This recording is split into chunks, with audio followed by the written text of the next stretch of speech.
Good morning, everybody, and welcome back to the channel. So, last night at about 4 o'clock, after getting stuck a couple more times at the Gleaner, I decided that I was done picking corn. I told Dad, I said, let's go try to cut some beans. I said, conditions feel right. It was dry.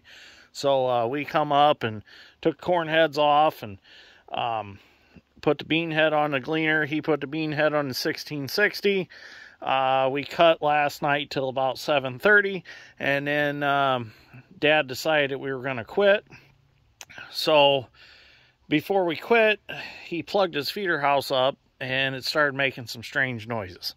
So we had kind of known that the feeder house chain was getting pretty loose in the 1660. So we went ahead and we dropped the head. It's sitting over there, and we ran it home. And this morning, while the frost was on, we swapped out his feeder house chain, and I put a new 60 heavy roller chain on for his beater. So because that combine has a rock trap and stuff in it, so it's got the beater. So he's on his way down here now. I've come down because another thing I'm fighting is over in the low ground where it didn't get sprayed because we couldn't get over it because of the wet spring that we had and stuff. I'm dealing with giant ragweed stems, and there's some lamb's quarter stems out there that are wrapping around the ends of my head, and they get caught in the reel, and they won't allow the beans to come in the first 2 or 3 feet of the cutter bar, and it's just making a mess. So what I'm going to do is, I think I've got myself a solution here. I'm going to try it. I don't know if it's going to work, but we're going to give it a shot. So as you can see, we've already got some stuff wrapped here, and there's nothing here to drag this stuff in. It's all smooth. They do make a finger kit that goes on here, but they're really not that great. They bust off pretty easy. Oh, it's optional. That's just a tin cover. This head's got a lot of acres on it. I got it reasonable though.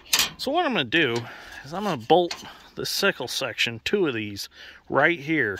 And I'm going to see if that'll keep the stuff cut out and keep dragging it through and flipping it. Because it'll come down through here, and maybe it'll grab what gets caught here and just rip it on in the head. I could be wrong. This could be a bad idea. But hey, if I'm right and it works, it's going to be great. So we'll see what happens. So I'm going to get some tools out. I got some bolts. We're going to get these bolted on, and then we're going to cut some beans. Now these sickle sections I had left over from the Gleaner head that I used to run. So if I lose one or something, I don't care, as long as I don't get in a tire or whatever. So let me get some tools, and we'll get this put on. I'm going to put 2 on each end for now and see how that works. And maybe if it works real well, maybe we'll add 2 more. We'll see what happens. So let me get some tools.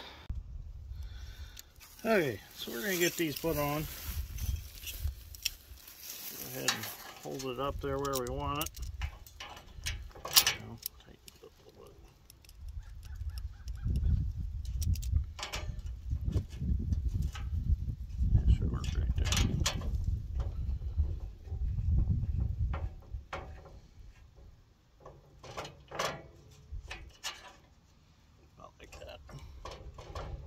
Okay. Drill a hole.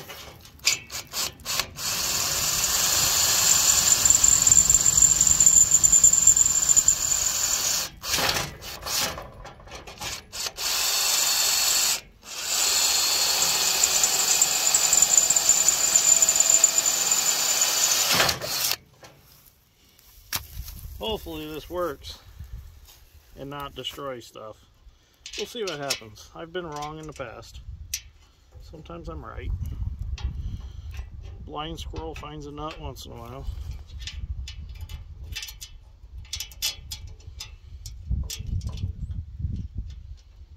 I would conveniently put the vice grips right away, wouldn't I? Well, I'll get one done, take it off. Actually, that sickle section might add a little strength to the side of that reel. Oh no, there he is, see him? Lost our grills. Oh, look at that, that screwdriver's magnetized. Oh yeah, look at the black tip on it. Oh, be damn. Oh, black tip means it's magnetized? It's supposed to be. Oh, learn something new every day. Ready? Okay, next one. Let's see, that's opposite of each other. Oh, I didn't bring another sickle section. What was I thinking?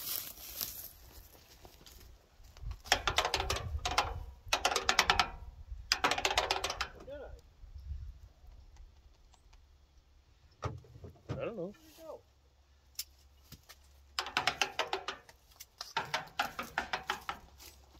Find it? Nope. It ain't over here. Well, I lost my sickle section.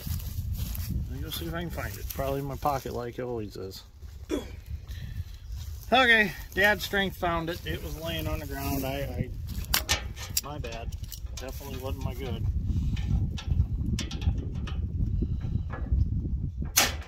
That'll work.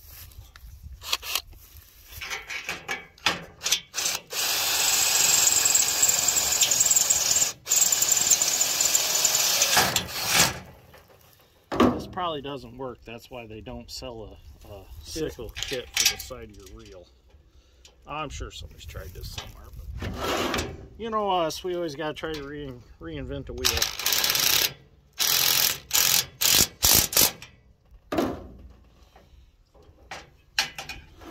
Oh, Doc was asking the other day about the Hart tools if they were 20 volt, and they are 20 volt. I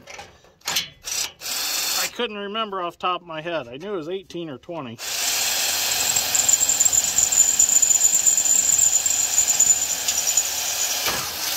But they definitely are 20 volt.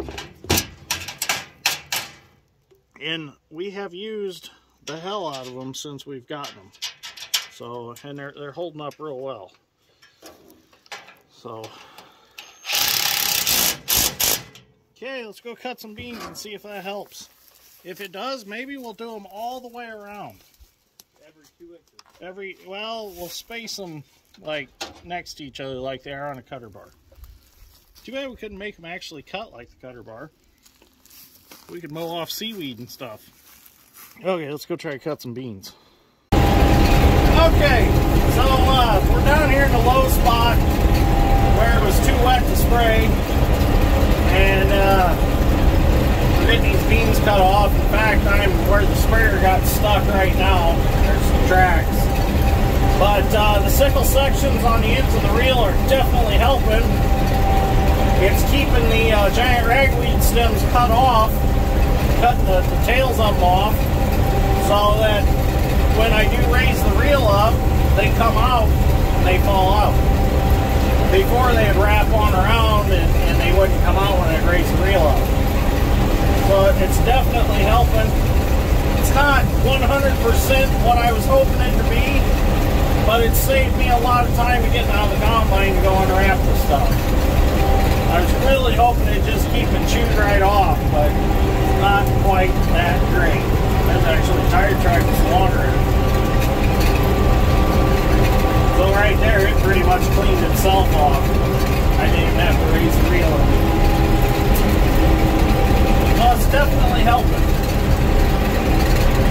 Not perfect, but it's working.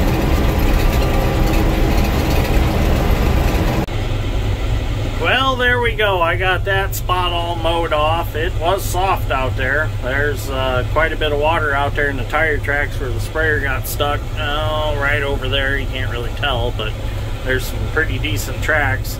So the sickle sections on the end of the reel definitely did help. I got into some foxtail. They kind of wrapped in the foxtail, but it never stopped the reel or anything like that. Dad's had to stop multiple times and clean the ends of his reel off. So they do help some. The thing with the foxtail is if they just had something to shear against, that would make them a lot better. But there's nothing to shear against and make them like a pair of scissors. And there's no good way of making anything to shear against with them because that reel moves back and forth some. And you don't really have a tight tolerance to work with to get the shearing effect. So you just got to kind of let them whip around and cut the stuff. Where the giant ragweed stems, they shatter pretty easily, especially this time of year. If it was earlier in the year, I don't know if they would be as effective. But right now, with them dead and dried out, these are pretty effective. You can actually sit there and watch them flip chunks of giant ragweed stem off. So, We're going to try to cut this patch right here. This one looks pretty rough, so we'll see what happens. Okay, so I'm glad that crap's over. We're going to move back over to the other side of the farm where it was high and dry. Everything got properly taken care of because we could get over to spray it. And it ended up the high stuff dried out because it got dry out. But down here in the lower ground, it's some pretty good beans. Now these are the Dairyland seed soybeans. They seem to be really good. We did that spot that was to the other side of where I was cutting. We kind of just left some of it because no point in messing around. We need to go to the better ground and get some beans cut.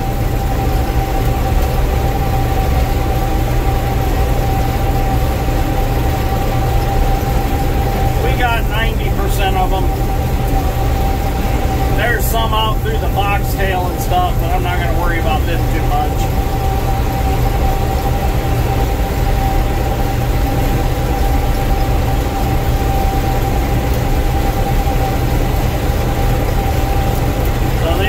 Down here in this low spot where these beans didn't dry out, they're pretty nice.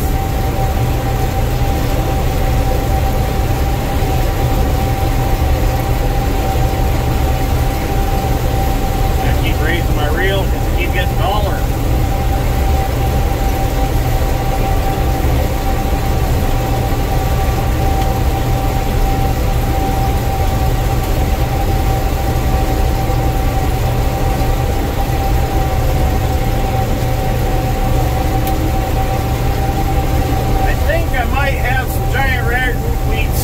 Stuck in my micro switches for my header control. It's acting a little strange, so I get up here to the end of the field and see if there's anything stuck in there. Get that cleaned out. It just acting like the head's a little bit heavy, so let's go see what's in there. Let's see what we got. We definitely got some giant ragweed stems over here. Well, darn it. There we go. Yeah, there's a little bit of stuff around them. See, if they get anything in them, they don't work right. This cam has to move them. And if there's a giant ragweed stem in there, it holds one way or the one the other way. And then nothing works right. The only downfall to it being right here on the end of the head, but that was the only good place to put it to make it work, because I needed it to work off of this arm that's the indicator for the so you can run the head manually if you want to make it float. So I think we're good now. Okay, so we're back to the part of the field where we were the other day, where there was the one wet spot, and I got right up close to the ditch and cut the beans. I was afraid I was going to get hung up, and I didn't. Well, Dad tried to come down here and cut some with the 1660, and he barely made it out. So I told him, you stay up on the high ground. That's why we cut across back there. I said, you stay up on the high ground, I'll get the low stuff. So that's what we're doing. So the other day, kind of an interesting thing, and I got to research more into it and see if we have any of this problem. I grabbed an ear of corn off the corn head. And we were just standing around talking. It was still frosty and we couldn't quite start yet. So I grabbed this ear of corn and I pulled the shucks back. And I was just gonna, shell it for something to do and throw it in the corn head. Well, I realized it had 2 purple kernels on it. And jokingly, I said, oh look, the seed treatment never washed off from when we planted it. Which we all know that that's just a joke because the seed treatment is long gone. It's not even part of the new ear, or even part of the plant at this point in its life.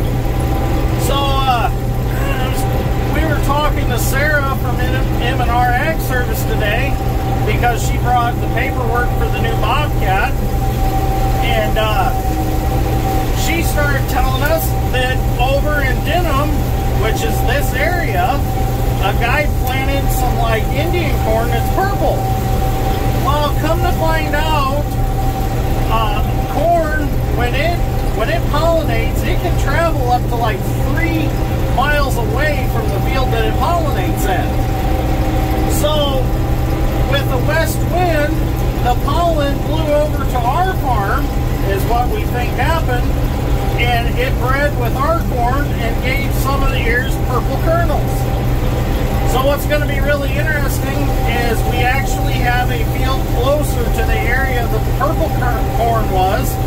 So it's going to be really interesting to see if we have any more corn affected by it.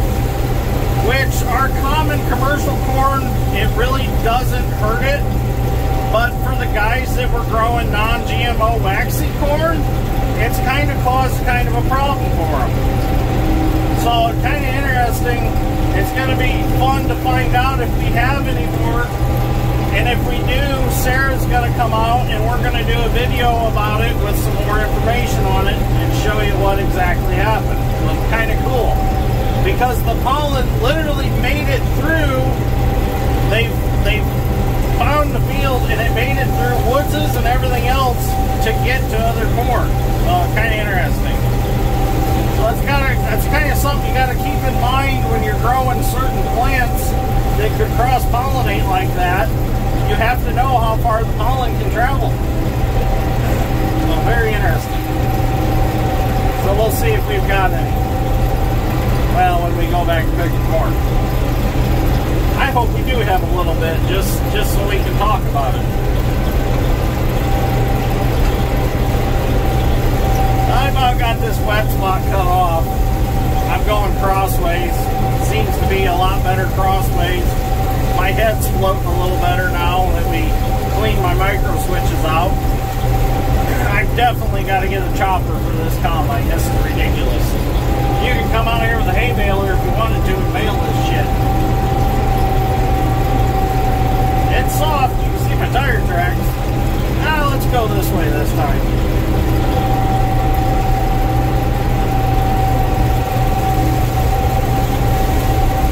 Oh, everybody was asking how much corn do we have left to go. We got 460 acres of corn left to pick, and we got about 240 acres of beans now to cut. So we're gaining on it. Sounds like we have the next couple of good days of weather, so we'll be able to get these beans out no problem. So that's where we're at. I know it's been asked in the comments, and I haven't got a chance to reply. I've read a lot of comments, and just like I've said before, you make a comment, I definitely read it. I just don't have time to reply to it. So don't feel like I'm not reading them, because I am.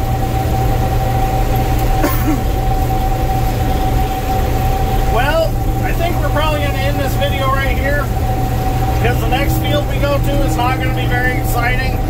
It's high sand and there's nothing too exciting about it. This is about as exciting as it gets right here. This is soft. It's not as wet as I thought it was going to be, but it's still soft. But I got it mowed off. That was the goal. So anyways, if you enjoyed this episode of Dirt Grain Steel, give me a like. I greatly appreciate that. And thank you for watching. Thank you for joining the channel. It's always exciting. You never know what you're going to see. So, kind of my view on putting the sickles on the end of the reel, it did help. It's not 100%, but if I didn't try it, I'd never know. You know, it's like Edison making the light bulb. I remember he had a saying about it took him 700 some tries or something, and he didn't get it right until after like the 750th time or something. And then somebody said, well, what did you learn? He said, I learned how to not make, or I learned 750 ways not to make a light bulb, or something like that. So, you don't always get something on the first try, but it definitely did help. It made a difference. So, farming and this kind of stuff is all about trial and error. You try something, if it don't work, you try something else. What I'm going to try this year is to get a little bit better something to spray that over there with.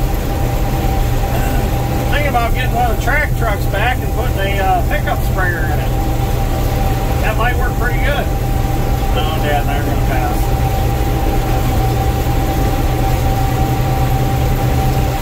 There we go. Oh, he left me a nice little strip. That was nice of him. Okay, now I'll officially end this video for today. So thank you for watching. I greatly appreciate it, and I'll see you all in the next one.